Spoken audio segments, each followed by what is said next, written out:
Not the best of timing. Fielder at long on takes a brilliant catch. রুদ্ধশ্বাস লড়াই শেষে শেষ হাসি হাসল বাংলাদেশ। চট্টগ্রামের অঘোষিত ফাইনালে নিউজিল্যান্ডকে ৫৫ রানে হারিয়ে ৩ ম্যাচের সিরিজ ২-১ ব্যবধানে জিতে নিল টাইগাররা। এক যুগ পর কিউইদের বিপক্ষে এমন দাপুটে সিরিজ জয় ভক্তদের জন্য বড় স্বস্তি। প্রথম ম্যাচে ২৬ রানে হেরেছিল বাংলাদেশ, দ্বিতীয়টিতে ৬ উইকেটের জয়ে সমতা ফেরায়। তাই শেষ ম্যাচ ছিল দুই দলের জন্যই ডু অর ডাই।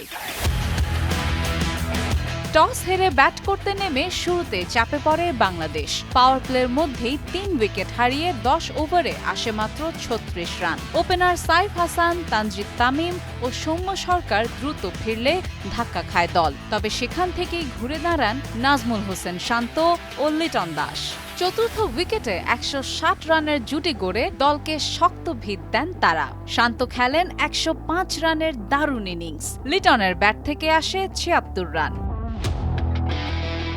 ২৬৫ রানের লক্ষ্য তাড়া করতে নেমে শুরু থেকে চাপে পড়ে নিউজিল্যান্ড। মুস্তাফিজুর রহমান দলে ফিরে প্রথম ম্যাচে কিউইদের ব্যাটিং লাইন আপে ধস নামিয়ে তুলে নিয়েছেন ৫ উইকেট।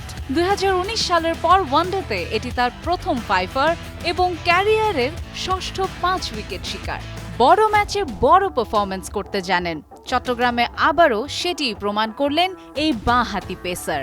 নিক কেলি ৫৯ ও ডিন ফক্সক্রফট ৭৫ রান করে কিছুটা প্রতিরোধ গড়লেও শেষ পর্যন্ত ২১০ রানে গুটিয়ে যায় নিউজিল্যান্ড।